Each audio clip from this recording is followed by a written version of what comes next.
You can't help but sit and like this. I don't care who you are. You can't sit and not like this. You can't help but sit here. 40 years he's been sitting and spritzing, sitting and talking, sitting and nadling, and schmelling with the greats, the near greats, the ne'er do wells, the good people. I've had the young, the old, the Weird Al Yankovic, the kids in the tight pants with their hair, the guitars, the things. I've seen it all. I've had it. I've smelled it. I've touched it. And you know what? It's fun. It's fun. You've given it a thumbnail description. A thumbnail, a thumb nose, a thing, a touch, a hangnail. I like this business. I love it. It's my life. Can you say show business is your life, Joe? And may you live as long as you want, and may you never want as long as you live. That's it for me. I've been blessed. It's like living in a Torah. It's like I'm here in a Torah with Joe. I'm in the Hall of Fame right now. I'm Rube Marquard's pictures right next to me. He was a picture. Remember Rube Marquard? Are you kidding? Yeah. He was in vaudeville, I think. He was married to a vaudeville person. I forget which one. Really? Yeah. And Blossom Seeley, I think, who later on married Benny Fields. I remember. I couldn't go. I sent a gift, but I couldn't go. Couldn't go to Tiny Tim's wedding, couldn't find a formal shopping bag that night, right? No, I couldn't. This is the strangest show. Now I'm hosting and I'm getting a hurt neck. So I guess tonight, this is only for left-handed people, is to watch this show. Joe, 40 years on the air. I'll just give you some names off the top of your head. You give me just a thumbnail description. Flash reactions? If you will. Right. Douglas Fairbanks Jr. Great swashbuckler. Got all the parts I wanted to play. Cary Grant. Same thing. I wanted to be opposite Rosalind Russell and Katharine Hepburn, but he was a little bit taller. Toots Shor. Never met her. No, he was a great man. Ed Wynn. I knew him. I knew his son, Keenan. Right, they were great. The first set of Crosby boys. Right, Philip and Lindsay and Gary and Dennis and Bing was one of my favorites, by the way. He sang all of his songs on my show without music, got all the words wrong. He loved me. Mike Todd. Mike Todd was a flamboyant showman, and I had him on once with Elizabeth Taylor. And up until the moment she went on the air, Billy, she was getting her neck, with the cosmetician, getting her neck padded to keep the double chin away. That's my one recollection of Elizabeth Taylor. That she was getting her double chin padded. Get it to be straightened out. So Liz won't be on the anniversary special. Not on this show, no. Merv Griffin. The inspiration for all talk show hosts. Merv Griffin. Oh, he's the pioneer. I spotted him when he was singing with Freddie Martin, when he sang "I've Got a Lovely Bunch of Coconuts." His name was Buddy Griffin then. It's possible. and who did Mike Douglas sing with? Mike Douglas sang with a band too, with probably Kay Kaiser. I think you're right. I think so. With two Ks. Duke Ellington. I had dinner with him once. Al Jolson. Never had dinner with him, but I used to put my nose outside the restaurant where he was eating just to look at him. I idolized him. Laurel and Hardy. They were great. They were great. They fought privately. They never met socially, but they were great on the movie screen together. Chaplin. I interviewed him.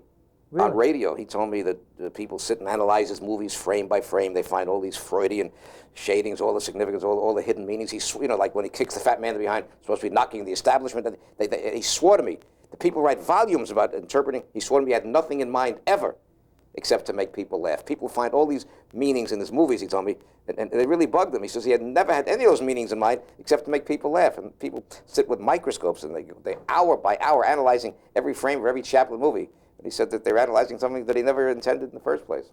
I've never forgot that. Gable. Gable was, never met him, but Marilyn Monroe told me that she did, that they begged him not to do his own stunts, and he did his own stunts in that last movie and died of a heart attack right after that. George Steinbrenner. I've had him on the air. We've had some good arguments on the air, not with me, but with other panelists when I do a baseball panel. In the 40 years you've been on television and radio. How long on radio?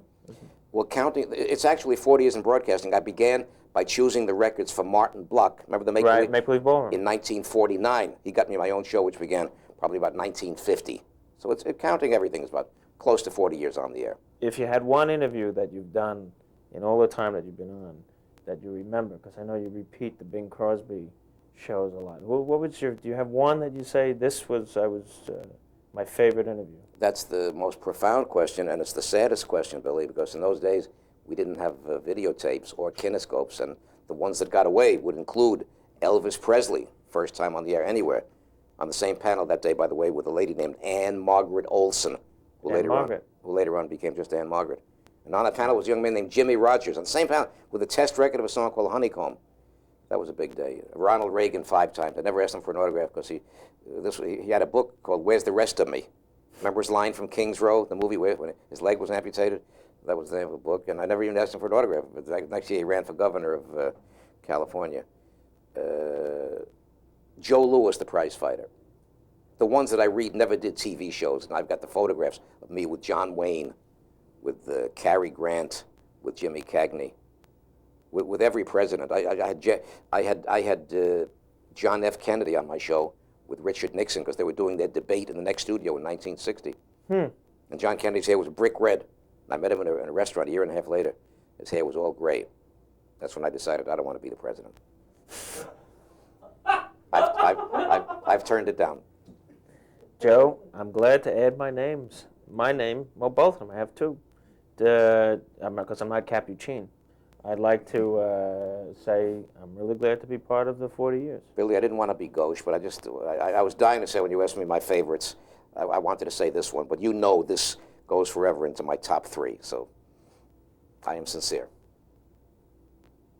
Thank you. We'll be back after this message. Stay tuned. Watch this now. When you hear that theme song, you always see me coming out of the theme song. We play off a lot of different guests. We keep it contemporary and lively, and once in a while we get in that nostalgic mood, and today is the day. Today is going to be kind of a milestone day for me, and I believe for you. People always, invariably people, when they know that I've been on TV now for about 30 years and I've done about 67,000 interviews, they say to me, Joe, do you have one highlight interview, one program that sort of stands out in your mind as your favorite program, one that's more or less engraved in whatever might be called the mind up there? And the answer is unhesitatingly always yes. There is one favorite, and that's my hour, or my half hour, with Bing Crosby.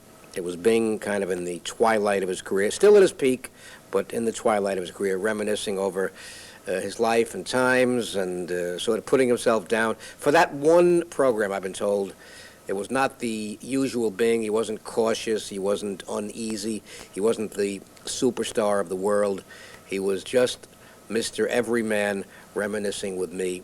And today, my friends, by popular, as they used to say in vaudeville years ago, by popular request, because there isn't one day that goes by that at least a half a dozen people don't meet me in the street and they say, Joe, how about a rerun, a repeat of that tape, of that videotape? Today is that day. Today is going to be, as we said, a highlight day. My favorite show, and as I've said maybe on the panel to other people, but never when I'm looking into the camera and talking to you, that was the one day that I melted. I really melted, because I've always thought of Bing, I had, as the most of the world had thought of Bing, as being sort of mechanically reproduced. You think of Bing Crosby on radio, on TV, on movies, on records, but when Bing Crosby came into the studio and walked toward me, flesh and blood, not mechanically reproduced, but real, I got kind of a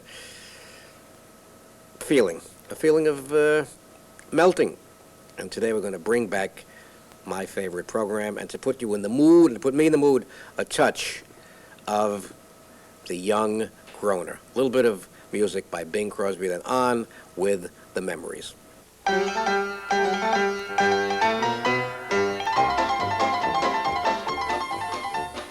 Won't you tell me when we will meet again, Sunday, Monday, or always? And always, this will be my favorite show as we travel down the road to nostalgia and watch the interview that I will never forget. This one, back in the 70s. Look at here. Hello, Bing. Did you know that you inspired my Bob Kane to create, the creator, Bob Kane, to create me when he started his career? He was always one of your greatest fans. Ladies and gentlemen, I have been in this business of interviewing people for about 23 and a half years now, but you've never, and I've interviewed every super-duper star. You've never heard me once ever say that my guest is my very #1 favorite entertainer. I want to ask just our crew, because we don't have any studio ones, just our crew, how do you feel about Bing Crosby? Thank you. That's a real warm reception, Joe, and I appreciate it. I'm glad to be in this environment.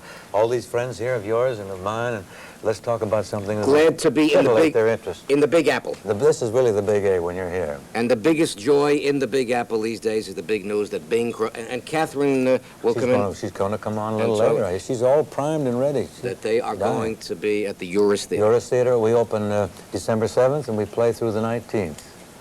And we've had a little act we've been doing. We did it in Europe last summer, and we've done it in Houston, New Orleans, San Francisco. All for charity.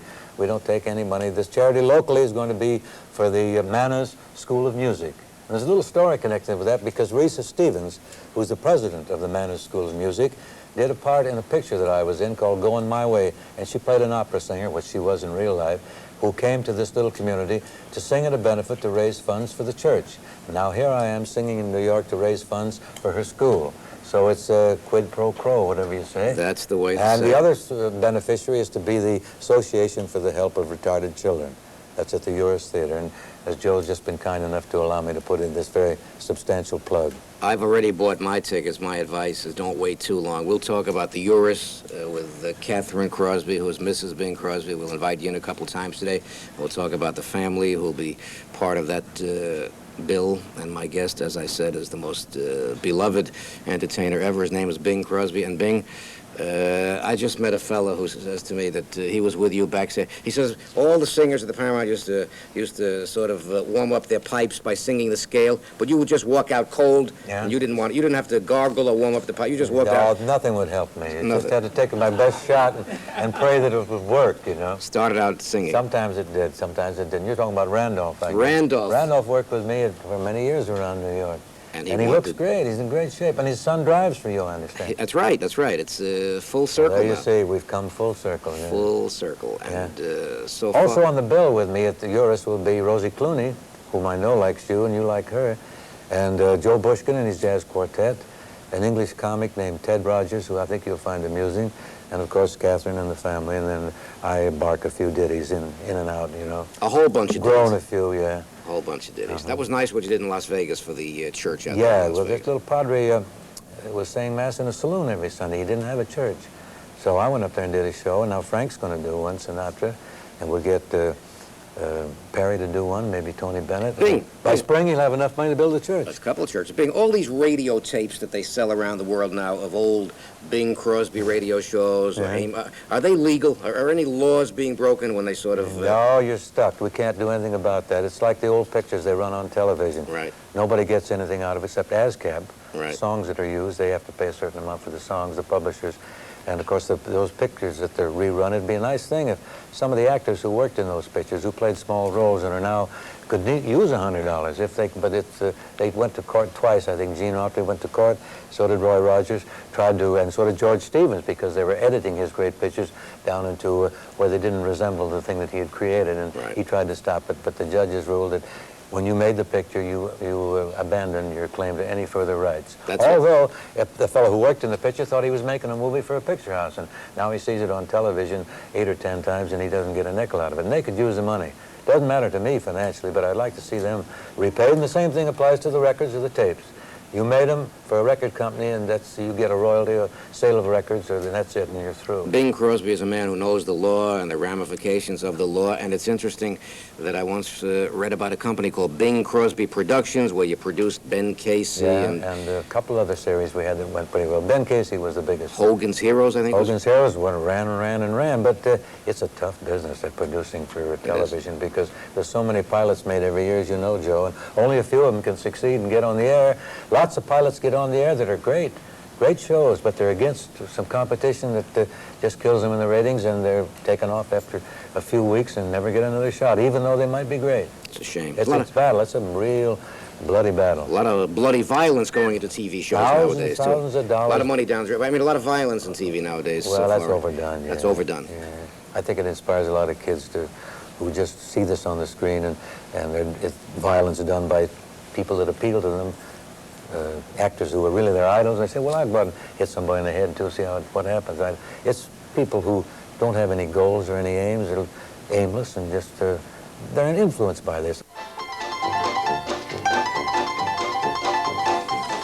Is that kitten on the keys? That's 12th Street Rag, I think it is. 12th Street Rag. 12th Street Rag, which goes a long time down memory lane. Before I bring in Kathryn Crosby officially, I've been asked, even though it's been asked a million times, everybody wants me to ask again, even though you've probably told the story, how did Harry Lillis become Bing? Because I've heard three versions. Oh, I'll give you the authentic version. I was a kid about 3 or 4 years old, and there was a comic strip current then called the Bingville Bugle.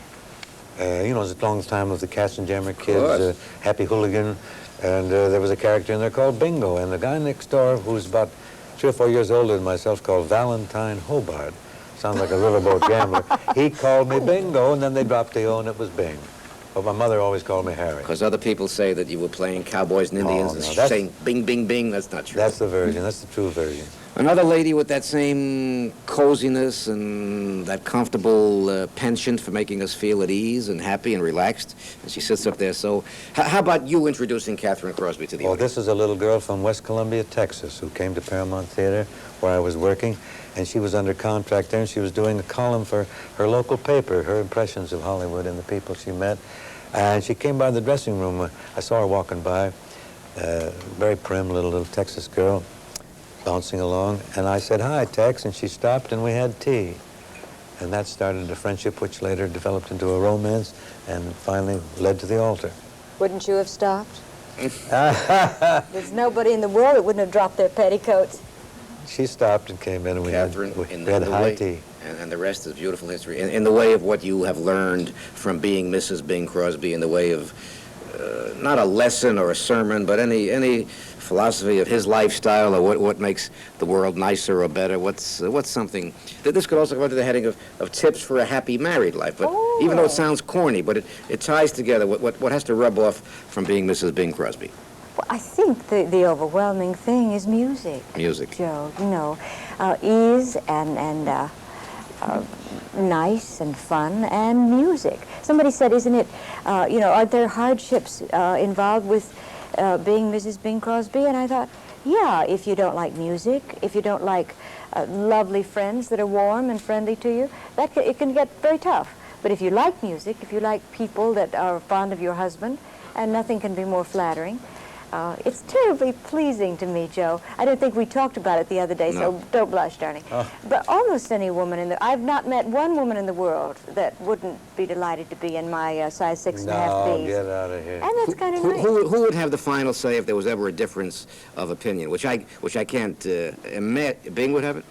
I don't think it's ever resolved any difference of opinion. She's very firm. She sticks with her beliefs, and I stick with mine. We just stop talking about it and let it go away, and finally it dissolves and we forget about it. I can't imagine Bing Crosby. What do you want to say? That's a great thing he has taught me, you know, Joe, because I was brought up to believe that difficulties must be faced and solved, and there are an awful lot of things in life that can't be solved and really don't have to be faced unless you are a masochist and like to look at unhappy things.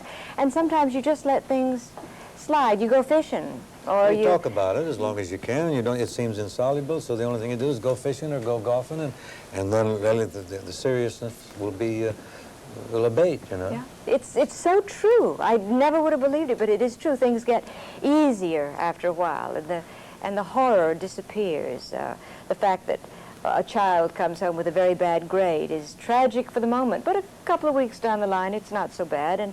And maybe the fact that they don't like the bad grade is more important than anything we think about it. And then if they're ready to make it better, that's better still. Kathryn, I want to ask you a question. Now, how could Bing Crosby be so modest? I want to ask you, would you help me read something to the audience? Sure. I've got the inside. Somebody asked Bing Crosby the secret of his great success. Just a paragraph where it says, every man, and you got to tell me, Bing, if you really ever said that to the newspaper man.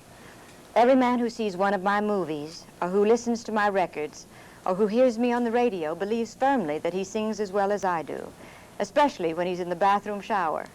It's no trick for him to believe this because I have none of the mannerisms of a trained singer, and I have very little voice. Now, Bing, I mean, you really said that once? I did. I believe, still think it's true.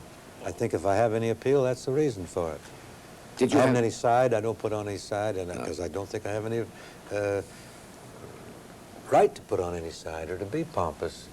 I don't think I'm that good, and I think a lot of fellas sing great. I've heard them around parties and stuff. Did you? Oh, by the way, there's one fella, I got to give you his album later on today. He's your #1 fan after me. Steve Mason, who puts out these albums of Crosby. Crosby, and let's see and what he Colombo. sings. Ramona, I hear the mission bells above. Continue. I could tell the world how to smile. I could be all there if I had you. Call me darling, call me darling, call me darling. You came to me from out of nowhere. When April showers, when bing bing dee da da.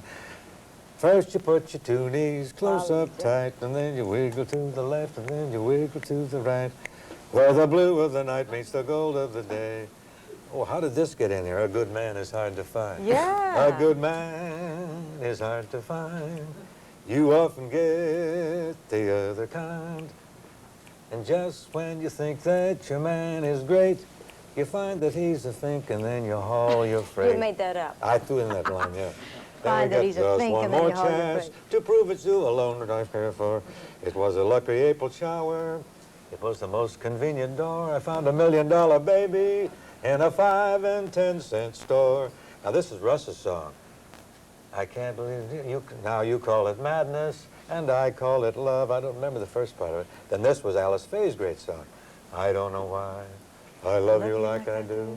I don't know why, but I do. Great song. This I'm gonna cannot- put some of those back in the medley. This I can't believe. I want to ask my crew, how do they feel about this homemade Bing Crosby medley? What about that?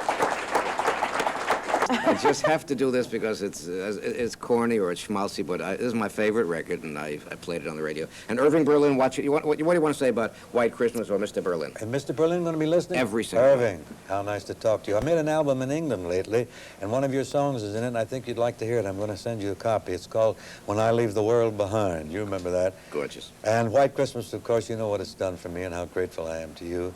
Made my career, really, musically. White Christmas, anybody that gets a stimulus like that, directly attributed to you, has to be eternally grateful, and I am.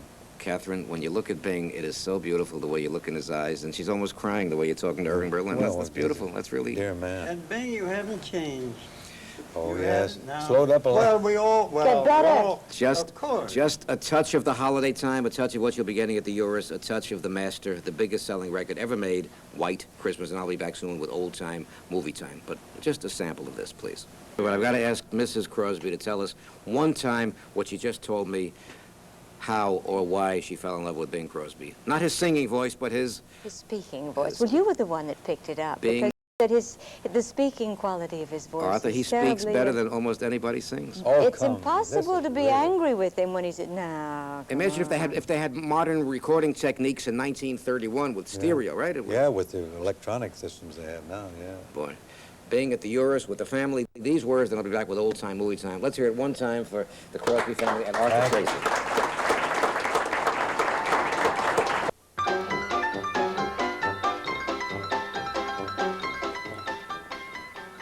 Here I am after all these years, still the same old me, remembering and loving the legend, the memory of Harry Lillis Crosby, the one and the only and the inimitable and the incomparable. He began singing in the Jazz Age. His first recording was made in the Jazz Age, October 18th, 1926. It was a record called I've Got the Girl. And then by 1933, he was already #1 in radio, in movies, and on records. One of the greats on 78s from 1933, Mr. Crosby doing Did You Ever Hear a Dream Walking? Let's watch. Dick, I remember in one of your books, you know, my first job was choosing the records for a man named Martin Bloch. Oh, my idol. In 1949, and one of your books was partly a dedication to Martin Bloch, wasn't it? You know what's so amazing about you? Yeah. You have talked to every human being in the world personally. Right. And you remember all of this stuff. Do you research that before we got together? I've got certain people, I guess, that mean more to me, and when I can sit with Dick Clark and talk about the man that I idolized at the beginning, Martin. Wait, whoa. Your boyhood idol? Is that what you're going to say? Now you're in trouble. No, more Martin first. But somehow many people were kind of a chip off the old block, or a chip off the old great Martin block. Did he inspire you partially? Yeah. I listened to the Make Believe Ballroom on WNEW radio, AM in the old days. Right. And as I grew up, I'm sure that's part of what said to me, get into the broadcasting business. I found an old diary once, and on the pages, as I leafed through it, the only consistent thing on that diary, and it was like 1930 some odd when I was but a child, barely able to write, says, today I listened to the radio. Dug a hole, went to school, blah, blah, blah. I listened to the radio. I made a note on every page. I listened to the radio. So it must have made a big impression on me. Dick, I look at you. I'm not going to ask you the recipe for staying. I mean, if there are any two Dorian Grays in the world, I think you're about 1.5. I'm half.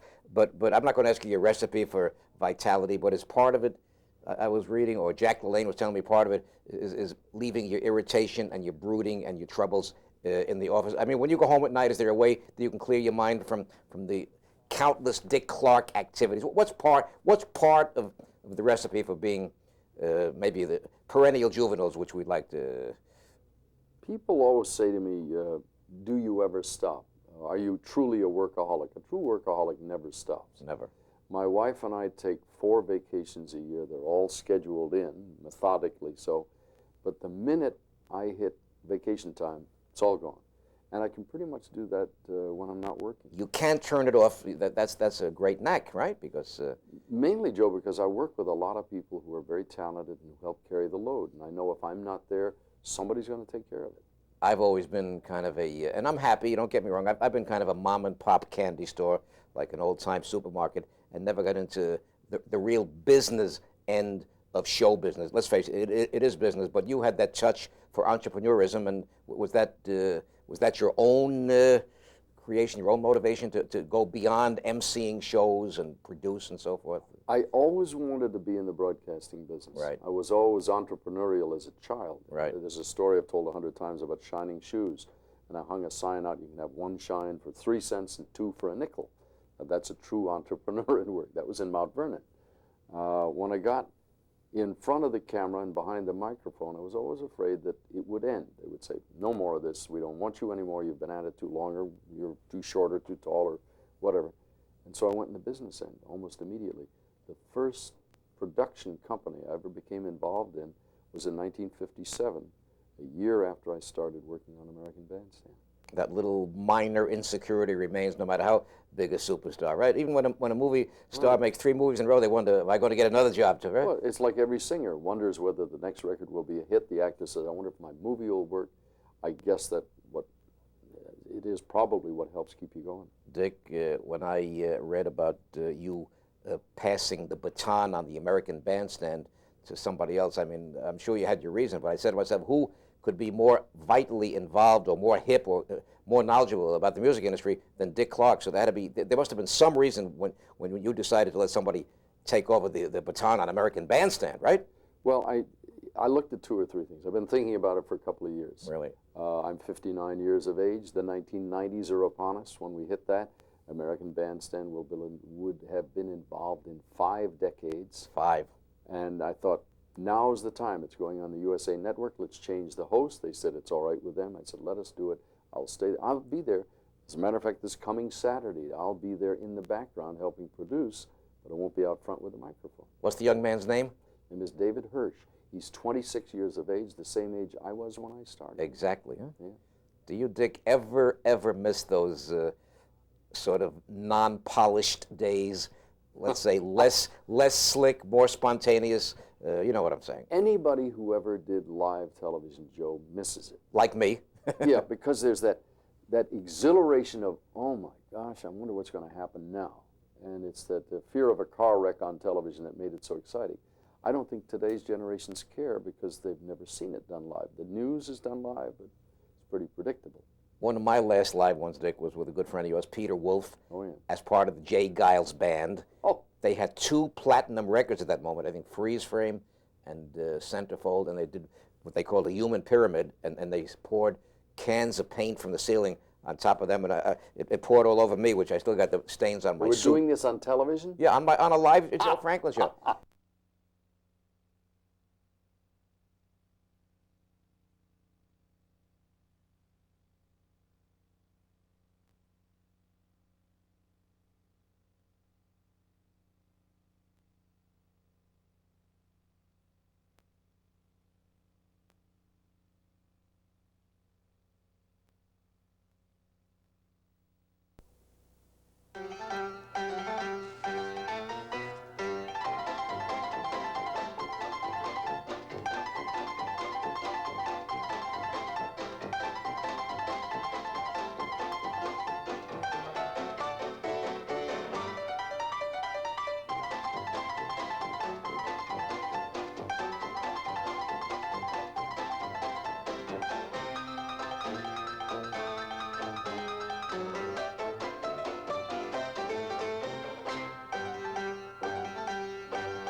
Okay, thank you. This is the, what's the good word? Epitome. This is the epitome. This is the moment of triumph or super achievement for a talk show host, namely me. And the reason is that the Geils Band has chosen me. They've chosen me. That's right.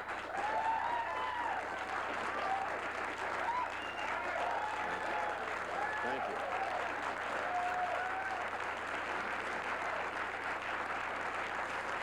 I mean that. Thank you. I didn't look for that, but for 29 years, I have chosen my own guests. We have chosen the guests with our staff. This is the first time that the tables are turned. They have chosen me. I had a long chat with Peter Wolf. He'll be out here in a moment. Let me show you the cover of Rolling Stone, the #1 band, the #1 record, the #1 album in the country today, the Geils Band. Here's Peter Wolf. Peter Wolf told me that, you know, he couldn't get the Ed Sullivan Show because, you know, Ed's not taping anymore, sadly. Couldn't get Don McNeil's Breakfast Club. Don McNeil has gone into a richly deserved retirement. Couldn't get Lawrence Welk. Lawrence Welk is now doing the best of Lawrence Welk, not taping any more shows. So the logical step was in the direction of me, and it's going to be for us an hour of hours. I was presented a few minutes ago by the Geils Band with a platinum record. And what do you say about that except...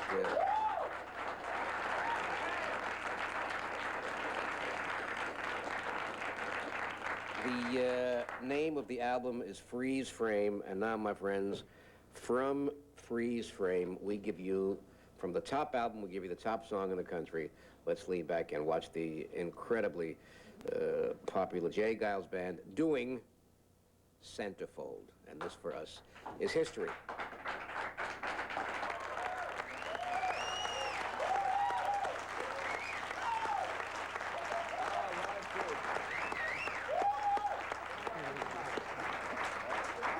Ladies and gentlemen, everybody's crying wolf. Yeah. And here he is. What do you want to say about Peter Wolf?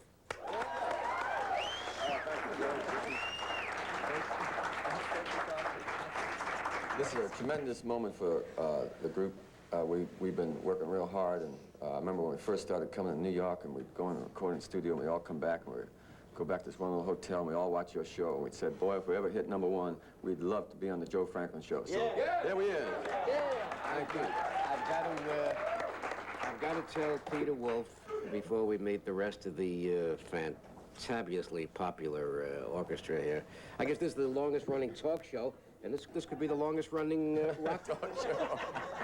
Rock band. No, but I got to tell you, Peter, and there's no kidding, you know, we're saying it in front of a few million people, that every important show in New York, as you probably have heard, has been after me to use my influence to get you. So I got to ask you again, because why should I be modest? One more time, why did you choose me and not them? Well, there's a saying, only the best and later for the garbage. I think that's it. Oh, boy. Peter, I would love, the audience would love if we could meet the gentleman one by one. You know, I was asking Peter Wolf before the show, what's the word for today's show? I want to tell you, the gift of words, of brightness. I couldn't find the word. I said, I don't want it to be an interview show. I want it to be something today informal or friendly or a dialogue or a conversation. I couldn't find the word. And Peter, you gave me the word. Let's see, what wasn't herpes? No. Celebration. Celebration. So that's today's a celebration. Peter, let's start with the gentleman. Well, we have sitting to your right, Seth Justman, who is on keyboards and our producer. Next. Seth.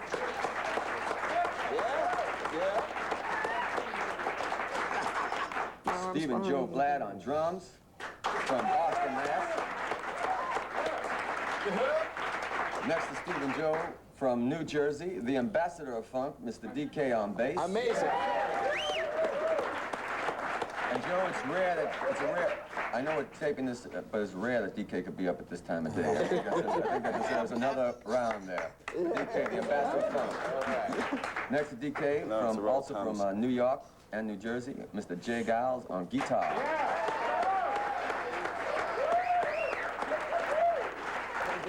Next to Jay Geils from the mountains of Pittsfield Mountains, the incomparable, the incredible Magic Dick and his licking stick.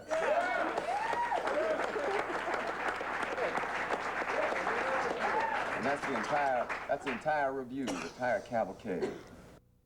Ladies and gentlemen, the Geils Band is giving a concert, as you might know, in Madison Square Garden tomorrow night, Saturday night, and we gotta beg them. Don't try and buy tickets. You can't buy tickets. Oh, no. SRO 3 weeks ago, right, gentlemen? And brokers are getting a pretty heavy price for the tickets, but even the brokers can't get them.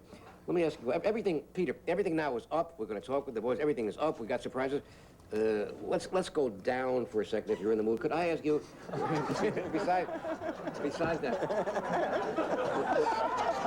was there ever a low point? Was there ever one incident in the whole 15-year history? If you had to choose the lowest...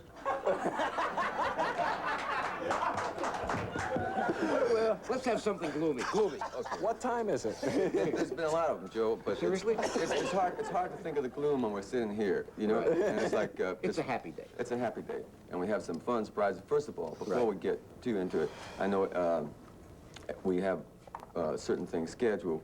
One of them we'd like to get out of the way. Yes. We figure that, you know, you have a cavalcade here, an open forum for all people in entertainment and writers and authors, and we'd like to present to you Joe Franklin, the Jay Geils King of Television Award. Yeah. Let's get it out here for Joe. King of Television.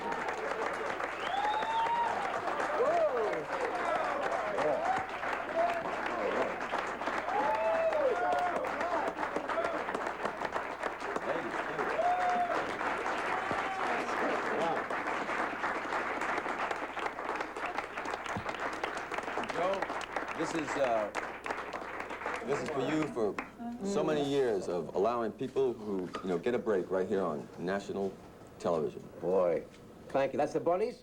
These are, is that the award? No, these are part of the whole thing is the award. One big award, right? The entire award. And we'll talk about it later. What do I keep? What do I get to keep? You get to keep the whole, the whole smorgasbord. Ladies, thank you. We love you. Thank you so much. Thank you. All right.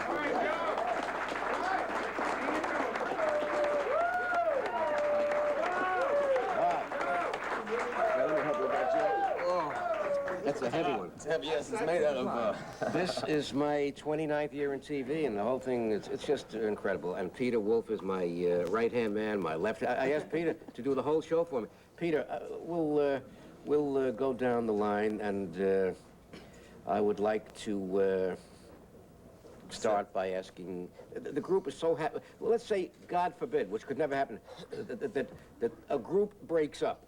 What would be the impact on your life? What might you turn to? Might you go solo? Would you hang up the gloves? What would happen if and when such a day would come, Seth? Boy, I'll tell you, Joe, it's like I think we're basically really looking to the future. We don't think about breaking up. Yeah, you know, it's not really. You deal with that when it happens, you know, right, or if it happens. Why look at gray with a strawberry and pistachio? You know, How do you keep, though, from getting, I mean, groups get stale. How do you keep a group fresh, and what would you do, Peter? What would the group do if the group ever got stale? Well, we try not to get stale, Joe. The group that stays together plays together. Showers together. Showers. Right, the group that stays together plays together, and we're all friends, and we all keep working on it. And as a matter of fact, I know Magic Dick got something planned for us today. So, Magic, why don't you... Magic? Yeah. Oh, yeah. This is what keeps us from getting stale. That's right. We take showers together, first of all. That's number one. You might want to ask, because Dick is into trumpet and saxophone. I know we were talking about Roy Eldridge and Dizzy Gillespie, and he knows Roy real well. You might want to ask Dick about Roy.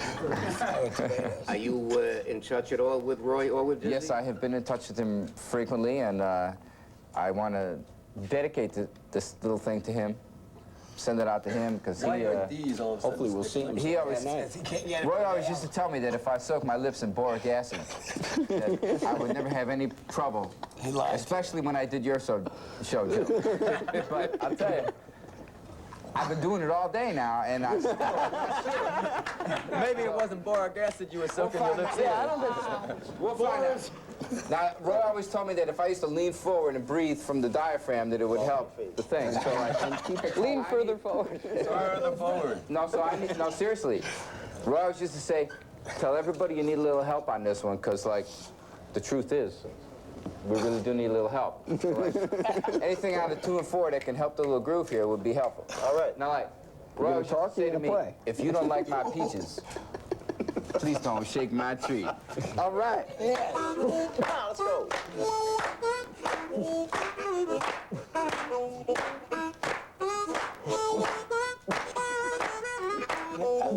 Look at that, honey. Ooh, wee, look at that, baby. Mercy me, look at that, honey. Ooh, wee, way over yonder by the peachy tree. Now I like your peaches. Yeah, they so mellow and fine. I'm just crazy about your orchard.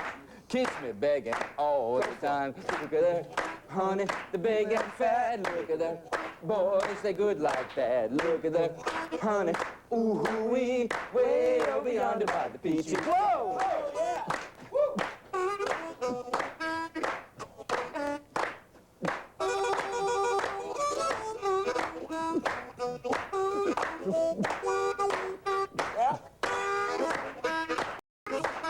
All right. Yes.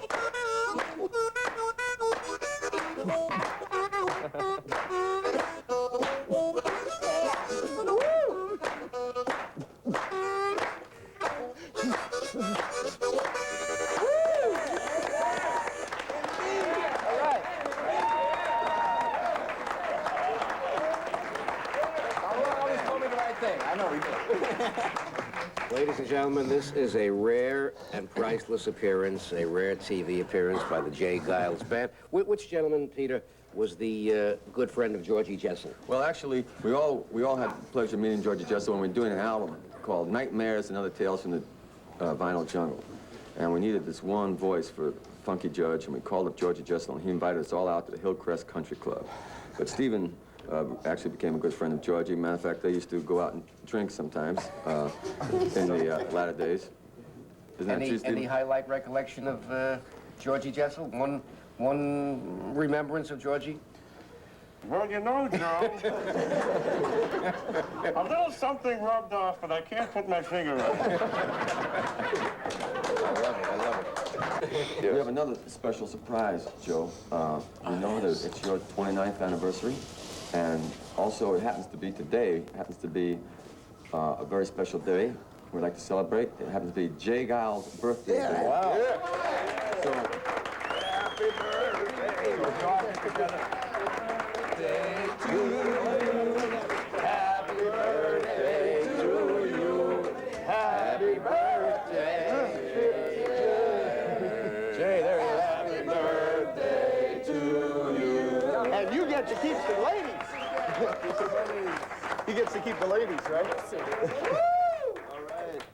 All right. all right, Jay. Yeah. All right. Jay. Didn't that smell funny? Doesn't that cake smell funny? Oh, doctor. Want to sit it over here, Jay? Yeah, Don't drop it on me. That's right. That's a big cake. He's only 1, 2, 3, 4, 5, 6, only 12 years old. Great. That's it. Feed all my words. Got a long way to go. You're telling me. Happy birthday, Jay. Thank you. Happy birthday to the rest of you, too. Peter, this is, it's not a negative thought, Peter, but I read sometimes. My pacemaker's moving. I'm going roundaboutly by asking the safety quotient of your concerts. I read about some concerts, we hear about it, it's an issue you can't duck, about the safety factor of a concert sometimes where there's violence or there's a drug bust or there's people trampled underfoot. Why does that powder keg ever have to be present at rock concerts? Well, it's usually not, Joe. What happens is, you see, rock and roll gets a bad name, and the press likes to feature rock and roll. They go, you see, there's 9 times more violence at a football game, 90 times more violence. There's 9 times more violence at a hockey game. At boxing is violence. Rock and roll is not violent, it's entertainment. One person might break a finger or something because they trip or something and they blow it up in the newspapers. Also, a lot of the halls around the country and things, they charge people in rock and roll like 5 times the amount for rent and stuff, and it's just something that it's just not fair. I'm glad I asked that question. I'm glad I got that answer. Can I applaud a marvelous answer? Rock and roll is to soothe and to help people release energies, and it's a calming force, and it's a goodwill force, and the press likes to make, a lot of I'm talking about the, you go out in the Midwest and read a lot of newspapers, and they send down people who really don't enjoy rock and roll, so they're not going to really write about it positively. Right.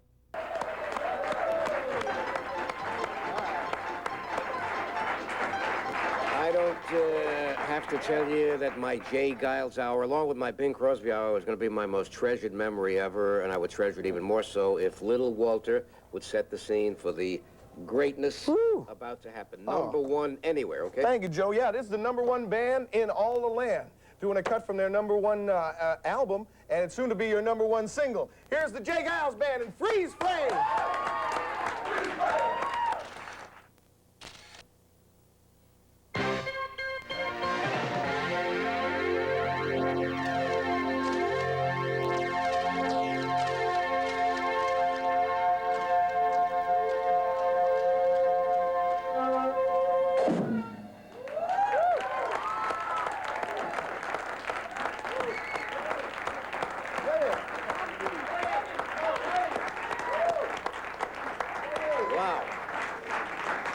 We are now in the mood for a rousing finale. Our guests are the Jay Geils Band. I will never forget today's show and the exuberance and the happy. I think the word is non-artificiality. Are they real? Yeah, they're real, sure. Only one of a kind, One of a kind. Only 6 of a kind.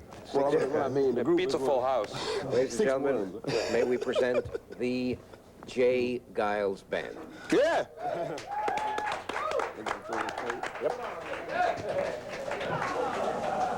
All right.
Okay, my friends, every night about this time I come tiptoeing into your, whatever it might be, your home or your living room or your bar room or your salon or your saloon, and I say welcome to the Joe Franklin Show. But today it's a very special, warm welcome. I just met a man. I just met a man.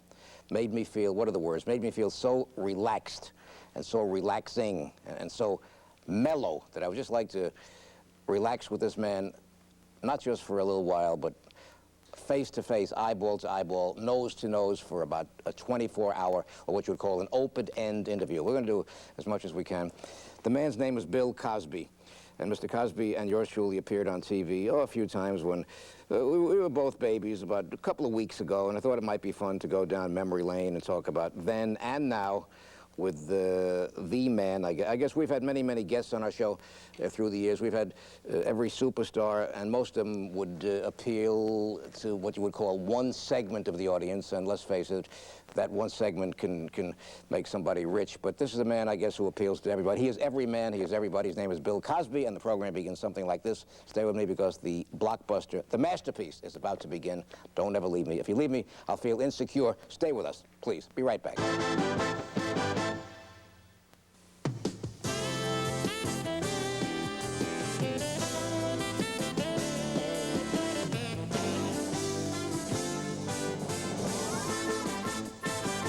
What do I say to Bill Cosby except welcome, and can I shake that hand and say it's been too long? You were talking to me about memory lane. Right.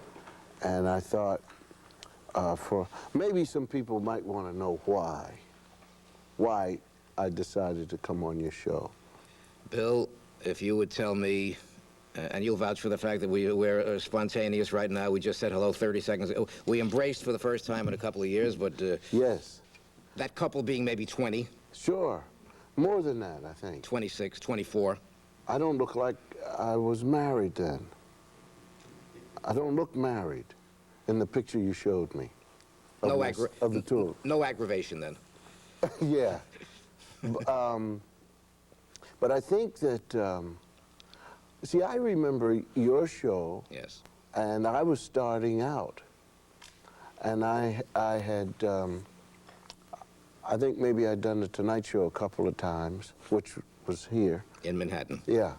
And I think that the picture may have taken place when I was playing someplace like Basin Street East or the Gaslight. Someplace like that in Greenwich Village. But certainly, your show was and is a big show to do. And I wanted to, when they gave me a list of people to do while promoting this book, I said, well, I want to do the Joe Franklin show. And it's sort of, the noise went around. So I said, yeah, because you have to go to the people who, whether it was 25 or 26 years ago, what you did for me as a new entertainer starting out at age 26 or whatever, I mean 51 now, I mean I have to come back here and say thank you. Bill, I will never forget those words. You know, nobody discovers anybody. I didn't discover, but maybe if I gave you some of the first TV exposure, that little rendition is so poignant to me that I will not forget that. That's beyond tender. Believe me, at this point in my career, when so many people can get a reputation from tearing down. Yes. You understand? It is now time to go back to the people who don't have to get a reputation from tearing you down. Then you can sit around and have a good time. The only problem with you, Joe, yes, is, is that you kept saying, oh, we're going to make this a classic. We're going to make this. See, now you're putting more pressure on me than you put on me when I was that young 24-year-old. Now, Bill, let me take you behind the scenes. I tell that to everybody before every show. I tell that. I say, I meet them in the Purple Room. I say, today is a masterpiece. Right. Today is one for the archives, for the vault. Yeah, you scared me. You scared me. I said, oh, I don't think it's going to be, and he's going to be upset with me. He probably won't have me on anymore. I have said out here in Sea Caucus. I've said that for 37 years, Bill. Have you? 37 years. So today is not for the vault, for the archives. Today is just, as we said. And the pressure's off? No pressure. Oh, Just to be mellow and go down. I got to tell you one thing you told me when we did the show about 1964. You told me that you were then, you said 26. You told me you intended to quit show business about the age of 34 and become an educator or a teacher. I forget the word. Did I say that? Something along those lines I recall vaguely. Could that have been you? Could I be correct? Yes, I said that because I had no idea how much fun I was going to be having. In show business. In show business. Right. Yes, but I still teach. Right. I do it with the shows, with the book. Let me tell you that I happen No, to don't bring it No, up I want to bring it yet. out later. Yeah. Anybody. You know what my next book is called? I Held Up a Million Books. You like the title? My next book is, I've written a lot of And then books. you'll have all the pictures of the books you've held up. Yeah. You like that title? I do, because it would be quite nostalgic. And the person beside you. Listen, the people that you have had, I was thinking, wouldn't it be great not just to have one day like your memory lane of all the people you've talked to, those shots, because I think you did that already. Many times, couple I would like to hear the variations on your theme song down through the years. Beginning with I'm Looking Over a Four-Leaf Clover. Yeah, by the Furco String Band. That's the one from Philadelphia, right? Thank you. You know your onions. And 12th Street Rag. Right. And Remember. Yes, and Max Morath. And one for which we got sued. What was that? It was a theme from Axel F. from Beverly Hills, from one of those movies, I forget which. And whatever it is, we made peace. Yeah. And the one now is an original written just for us. Absolutely, but listen to the beat, listen to the sound. It's today. We deserve I mean, I could go Wild Wild West, you know. Phil, I'm looking at you. I'm racking my alleged brain, my alleged mind. I got a vague recollection, and you vouch this unrehearsed, of watching you on TV one time, and I'm positive it had to be you, and the Olympic champion high jumper missed jumping over the bar. He was the champion, and you jumped over that bar without touching the bar. He bumped into the bar, and the bar fell down, and you jumped over it. Am I right? Do you recall it vaguely? And the yes, I remember it. Not vaguely. But it didn't. But it didn't mean anything. No. This was Fosbury. Right. And they That's named right, named the jump after him, the Fosbury flop, and Fosbury was on this. This stuff on the Tonight Show. That's what it was. And his shoe hit, his foot planted, and it slipped, and he hit the bar. But see, that shows you how people are in business, in this particular business. People are going around saying, "Oh, Bill Cosby out-jumped the Olympic high jumper." The man slipped. Right. You hate to take a false bow. No, it's not a false bow. It's just that these people take things and they bend them to fit their own, whatever the problem is with people in this business. The man is the high jumper of all times. At the time I was jumping with him, I wasn't competing with him. There was no way that I could out-jump this man. He's gone 7'4". My best was 6'7" when I was in shape and trying. End of it. And the guy hit the bar, and it went over. I mean, it fell to the mat. Fine. I went up and cleared it. People are going, "Oh, I saw you when you out-jumped the world." Get out of here. That's incredible. Could those best shape days have been in high school or in college so far as... Best shape days were in college. I remember running down the middle of the field. It was about 78 degrees Fahrenheit. Right. Because your show goes into Canada. And I remember this soft breeze blowing over my face and my chest, and I said, I will always remember this moment, because at this moment, I was on the dean's list. Yes. Someone told me. I didn't know it, and I didn't care. I was just so scared. I wanted to be a great student, and I wanted to know everything, because I'd come out of the service. I spent 3 years, 11 months, and 3 weeks in the Navy, not wanting to be there. And I just ran down the middle of the field. I said, I'm in the best physical and mental shape of my life. And I've not been that complete on those two terms since that day. But you're looking trim and slim and slender and... No, to be perfectly frank, Joe, I'm at that point in my career where my clothes are very uncomfortable. My waist is 38. I have on 36 trousers. The buttons are uncomfortable. The zipper does not go straight up. It goes like that.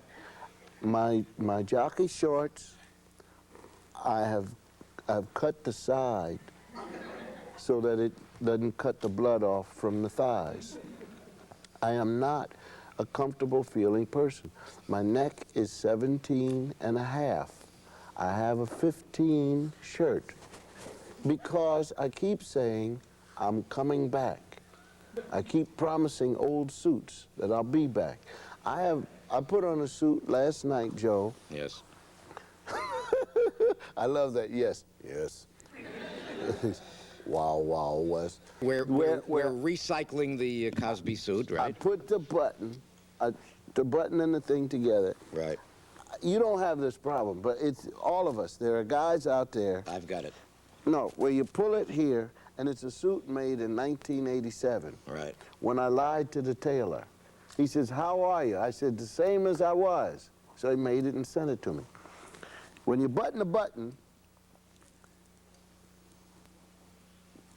you got to come this, yeah. When you button this button, see, like you do this, yes, the flap comes up. So if you let the button go, the flap goes down. But if the jacket's open, then your shirt looks like there's a smoothness that comes down to your pants. You want to cover that up because your pants are under here. See, right there. So you pull this, the flap goes up, you let it go, the flap goes down, but this shows. So I'm not a happy person. I'm not comfortable with what I have on. But you've made me self-conscious because I can identify too. That's why I didn't stand up. I'm just gonna. I'll just hide the flaps. But you, Joe, have no idea what you look like to us. Those of us at home watching you have old pictures of you. Bill, how long can we last? Now, you take a show like the Bill Cosby Show, which I can never envision that show or the characters on that show and you as the gynecologist or the obstetrician losing its appeal. If and when a series like that ends, who would decide when a series like that ends? Would it be you or the public or neither or both? Or you know what I'm saying, Bill? The public would. Really? The public would. It wouldn't be you? No, the public would. Really? Because the numbers, see, right now the numbers are astronomical. They are? Astronomical. Oh, good. As if. Good. So I'll stay there. I like the job. Right. You know, and this is a good business because I'm 51, and so I can still keep this job. And I don't have to worry about a young guy coming behind me. You know what I mean? Like me. Yeah. They say, uh-oh, there's a young guy named Joe Franklin, and he's coming. You know what I wonder when I talk to a man like, first, I want to tell you, Bill, I don't want to fawn or gush, but around Christmas time, somebody told me. I once spoke about some of Frank Sinatra's charitable endeavors, and I was told that he blushes, and I shouldn't say it. And somebody told me about some of the kind things that you did around holiday time with no publicity, and I came on the air and I made a little remark. I says, instead of being Santa Claus, the man is Santa Cos. You don't mind if I use a little... No, it's, thank you. I mean, I appreciate you have supported many worthy causes, and we like to do it quietly, very though, because I'll tell you why. So many people who also work for worthy causes find out that you happen to be a person who gives, and so then they call you. So many of the benefits that I do when I'm the master of ceremonies, I look out and I see the same faces out there. So many of the same faces, which means that these people have written their checks, written their checks, written their checks. And by the time you write $6,000 times 11 of these benefits a year, plus some of the checks, the things you don't show up for. And I'm just talking about the people who come to the affairs that I'm the MC. This city of New York, I know that the Waldorf Astoria, that grand ballroom, must make $1 zillion a year off of people doing benefits to raise money for different causes. I think that people who do it without public relations, without PR, are great people. And because so many people hire a press agent to say that he sent out a check for $1 million, and it's good to keep it subdued I'll tell you one thing, and nice. I don't think it helps. No. I don't think it helps in terms of people remembering you, because if you look at Frank Sinatra and you really go down, if someone printed a list of the things that Frank Sinatra has done, Yes. the benefits, Right. and then on the other side, put down the negative things that raised more noise Right. about what he did. The list of anonymous checks he's written out to good causes, right? On the button. On the button. On the button. That there's just something about the business and the way people handle the celebrities at times, and the way they want you to pay no attention.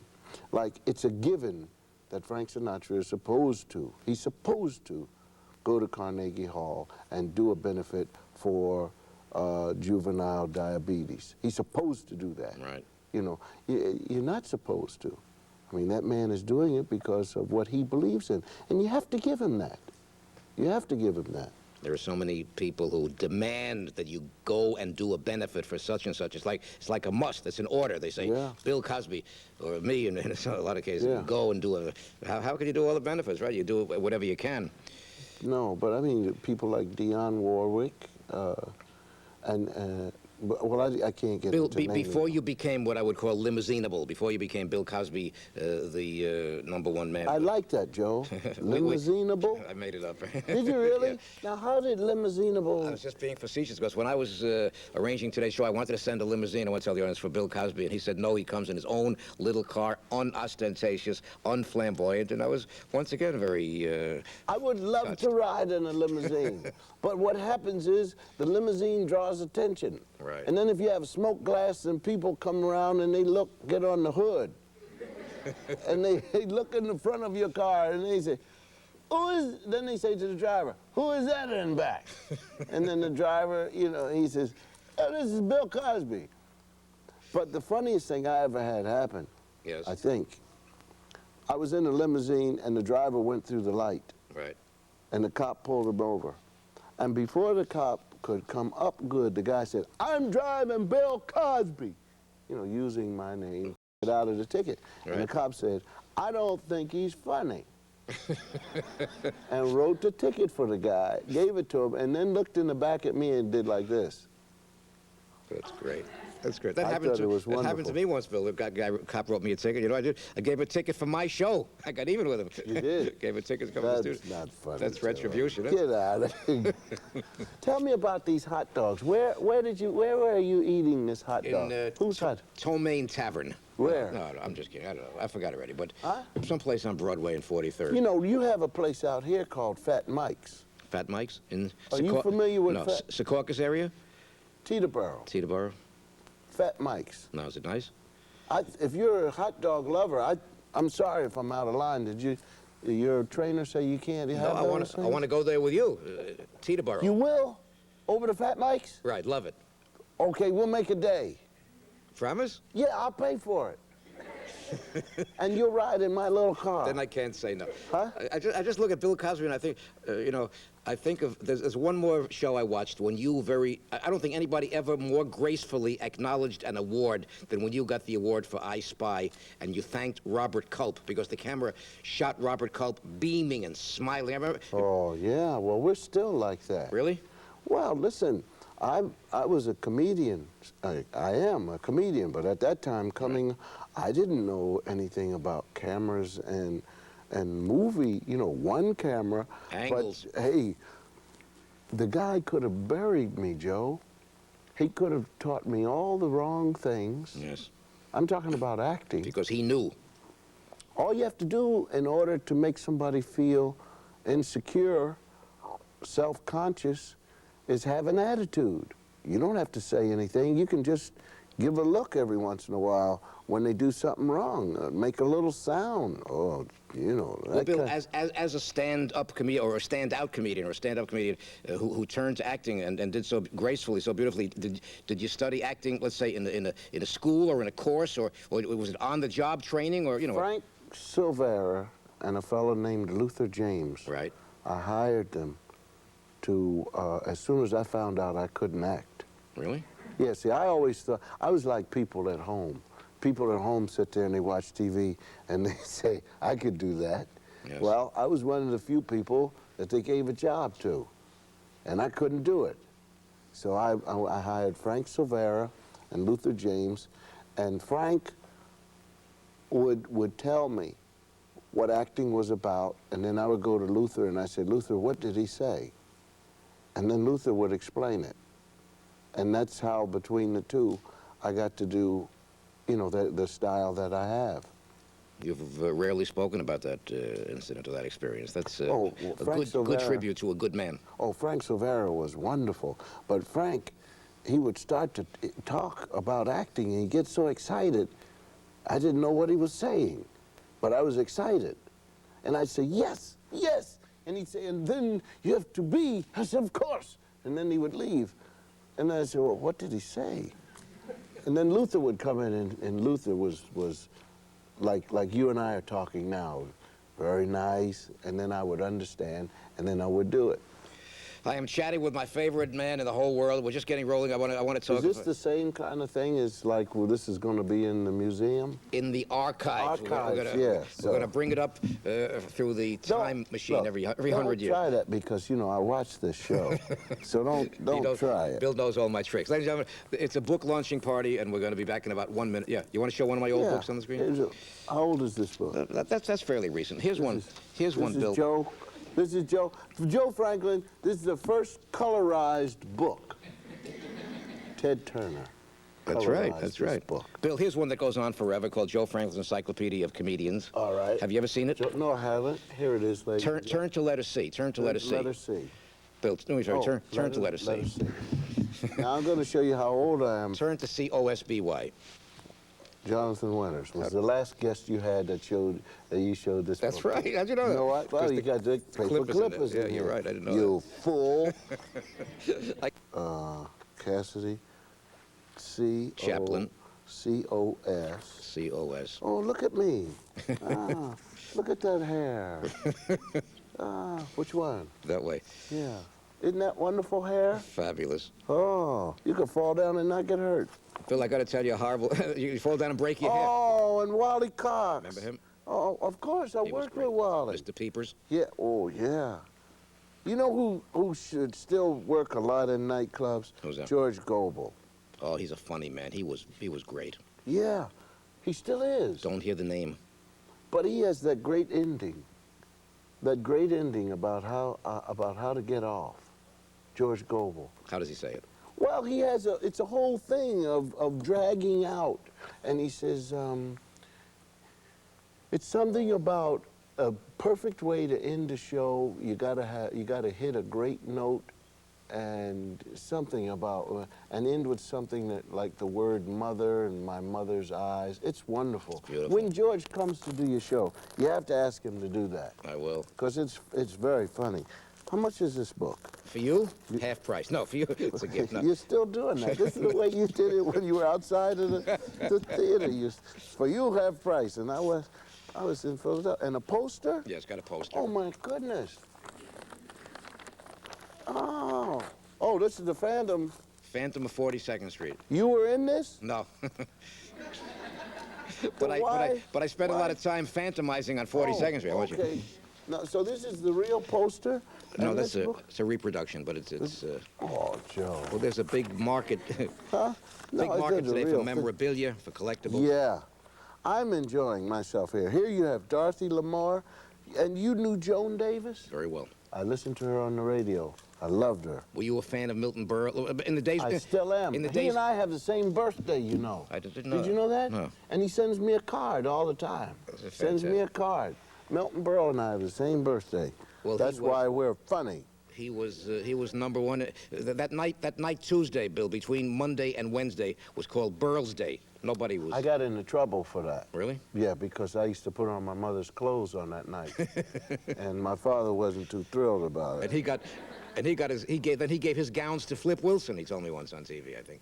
Milton Berle's old No, gowns. Flip couldn't wear those. Flip is a little shorter Too than short, He yeah. should have given them to me, but my father would have hit him. It's a book launching party, and Bill doesn't want to even talk about the book. What I want to talk about as soon as I say we're chatting here with Bill Cosby, who is the #1 in anybody's league. And the You program. knew Eddie Cantor? Yeah, very well. Really?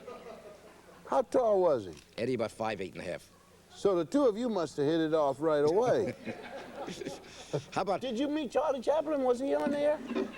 I had Charlie on my radio show. You know what he told me, Bill? On your radio show? Yeah, you ready? Oh, wait a minute now. That's more than 37 years, though. No, Charlie Chaplin about Who was your sponsor? About Jello. Hello, Jello. So Jack Benny was the Right. Jello again. That's the guy. Uh-huh. Are you ready for what Charlie Chaplin told me? What did he say? He says how the whole world reads into his movies. They all the Freudian shadings, all the implications about. You could have said it the first time you said it. Go He says, ahead. he had nothing in mind except to make people laugh. Is that all? That's what he said. Boy, he was making mistakes all over the place. All over the place. Yeah. Were you a fan of? Did you mean Laurel and Hardy? Knew them. You met both of them together? Both. Oh, boy. Abbott and Costello, too. No. Come on. Yeah. You had Abbott and Costello on this show? Both. But not together. Well, they weren't talking then? Yeah, they were fighting. Was that it? They were How about Kay Kaiser? No longer with us, but I know him. I know he's no longer with us. College of Musical Knowledge. Yeah, because these are guys from, oh, boy. How about Herb Schreiner? Did you have Herb Schreiner? Never met him, but Yeah, his picture's not here. I met his son once. Yeah. Will Schreiner. Right. Of blessed memory, so far as the TV show goes. Yeah. Well, you're fortunate, Joe. You know, all you have to do is sit here and these people show up. Bing Crosby. Yeah. I've had the ones, Bill, who you read never did a TV interview. I read where John Wayne never did one, Cary Grant never did one. I've got the kinescopes or the videos to prove that Joan Fontaine. We had her. And Joe Franklin. What a combo. What a bill. What a bill. Oh, what a double my bill. goodness. Don't stop now. Now, okay, wait a minute now. I'm going to ask you a biggie now. Right. Did you have on your show Gigi? Yes. Greta Garbo? Yes. She was on your show? On my telephone, but not on the show. You called her? No, she watches. One night, I played some of her soundtracks on the radio, and I got a phone call that she's listening and crying and happily crying. Yeah, but no. Who called? Her escort, her fiance, or her. No, she never had that. Well, her probably just the secretary. Her companion or secretary. Yeah. What year was this? Could have been about 4 years ago. You're kidding and me? we on meet your radio show? And we meet in theaters where they're playing Greta Garbo movies. She comes to them? Yeah, and she's sitting in the back with a big hat over her eyes, and Call me when and then I will sneak in. Are you a Charlie Chaplin fan? This is the 100th. This is the anniversary period. I will tell you my Charlie Chaplin story. He would have been 100 years old. I will tell you Please. my Charlie Chaplin story. Right. All these people. Man, did you meet Sidney Greenstreet? Not even on a back street. No, I never met Sidney Greenstreet. I want to hear the Charlie Chaplin story. Okay, Charlie Chaplin. Right. I had never seen a Charlie Chaplin movie. Never once. And I was 27 years old, working in Greenwich Village. Right. So down on some street on the east side, 47th, 49th, something like that, east side, is the Charlie Chaplin Film Festival. Go ahead. You can hold the book up. No, I don't want to. So I decide, since I'm in comedy, that I will go study this Charlie Chaplin. His technique. Please, because he was the greatest, they say. So I pay the money and I go in the theater and I'm sitting there by myself in the balcony of this theater. And the movie is City Lights. The movie plays and halfway through I begin to get a feeling that I don't like this man. And so I begin to check myself because he's doing some wonderful stuff. Why I don't like him. I begin to go around the parts of my brain to see why I don't like this man. And I'm watching. I couldn't figure it out. And then it, like that. Dawned on you. The reason why I don't like him 3/4 of the way through this movie is because he's stealing all of the comic moves he's doing. he's stealing. And then, about 4 minutes later, I realized that the stuff he was stealing was from actors who had done stuff in the 50s and the 60s. That is a great story. I mean, the obvious one, I was going to ask you, who's he stealing from? Because in the old days, Bill, before anybody here was born, when people went to the movies, they didn't say, let's go to the movies. They would say, let's go to see Charlie Chaplin. Chaplin was the movies. Yes. So he innovated what he was stealing. So all of these guys that I had seen in the 50s and the 60s, who were hilarious, I was now looking at the man they had stolen it from.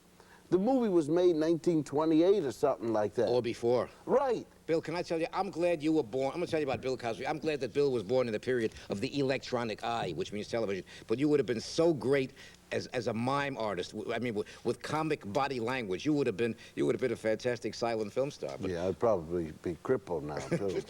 Because, you know, you had to fall down a lot. A lot, I mean, I watched Buster Keaton. Right. You want to take a break? I'll be right back. Ladies and gentlemen, I'm chatting here with my friend. My one and only, my best friend. No, not one and only, Joe. Come on, we're not that old. I got two more, but they're both gone. Both gone. They're both gone. Both gone. Abbott and Costello. Ladies and gentlemen, I'm chatting here with a young fellow named Bill Cosby. This lady, sadly, is no longer with us. Who is that? Her name was Luba Lisa. She was in a Broadway show she was. called I Had a Ball with Buddy Hackett. Yeah. No longer. And this is Joel McRae's son, Jody McRae. And this is the shredded wheat. The son of shredded wheat, because it's new and improved now. Yeah, it's good. It's America. You see any return? You see any return to those days, Bill? Of what we call. I thought we were on a break. Well, forget about the break. Of the kind of stuff I see on your show, innocence and decency and. Well, Joe, I don't like to call it innocence and decency because you send up a flag and people start to. They resent it. Oh, here we go, Tower of Power. But do you think maybe we need some new heroes or new heroines or something? Yeah. Wild Wild West. Wild Wild West, right? No. No. Joe, you're the only person yes. who has managed to keep it the way it is. And we're going to say... all of us have lost to those who've come younger. That's why I'm here. I've come to... reminisce. To the mountain to see the wisdom.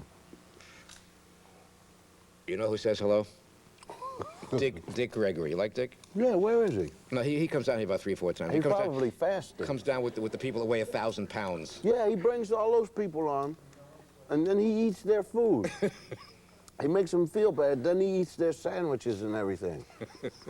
I want to show Bill's new book and talk about many, many things following these words. Here it is. That's somebody's. This is your book. I want to talk about this and. Your book. You're going to see a great cover following these words. Let's watch closely. The big party is only just beginning.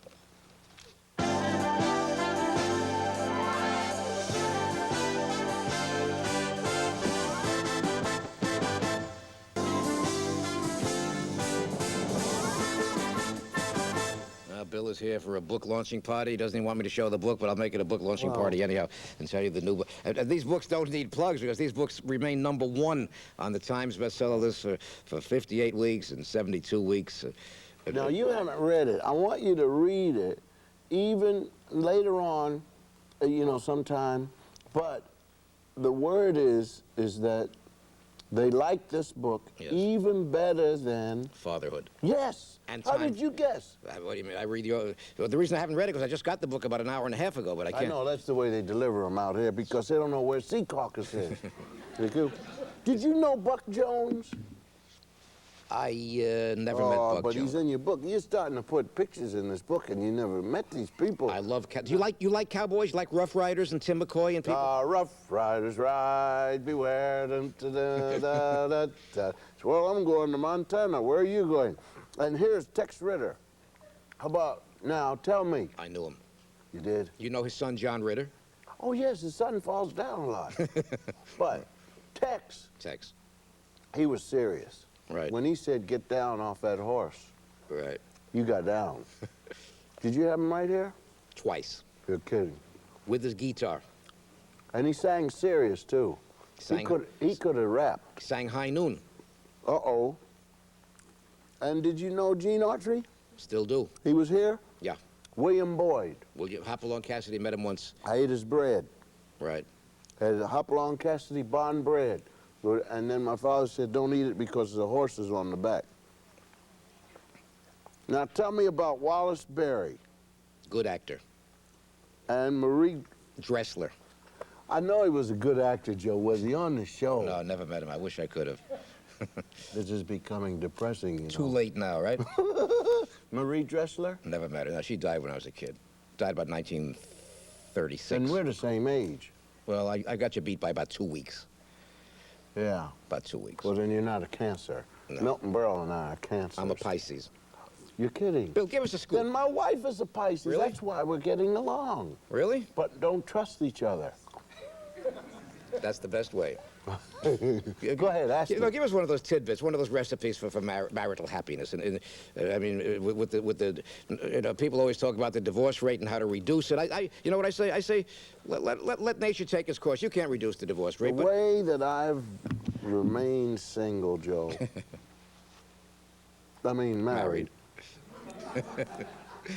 Is that in times of turmoil and arguing, yes, and when the moment of truth comes and I have to lie, I never try to look like George Jessel. And sing My Mother's Eyes. Ladies and gentlemen, the time is racing. These words then back with my very close friend, Mr. Bill Cosby. The big party continues. I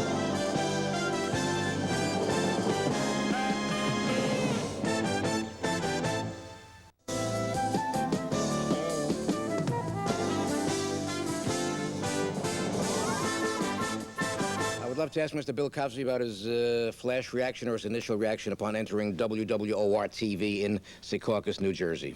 Yes, it sort of came up out of everything, and I was quite impressed. I mean, it's very, very impressive. And then I went inside, and the hallways are wide, and this place is wonderful. I am impressed, and it should be the #1 station. Which it is, especially because of a certain show called The Bill Cosby Show every night around. No. But it should be.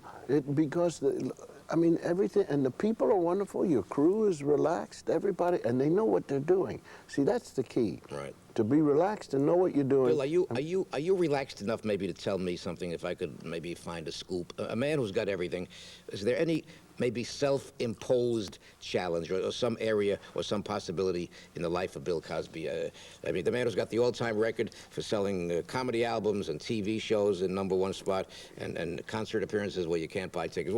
What kind of a challenge or a dare yet in the life and times of Bill Cosby that has maybe not been announced? You asked me this question. Yes. I'm going to answer. Please, I'm very... Secretly. Yes. And I have never exposed myself to this particular whim. I appreciate this. So honestly. I know that. My secret desire, having everything that I have, money, a wife who loves me, a wife that I love, children that I love, and if I don't, they don't bother me. I would love to learn to play triplets with the left hand while playing at the pace of the Cherokee with the right Could hand. be arranged. Could be arranged. I would love for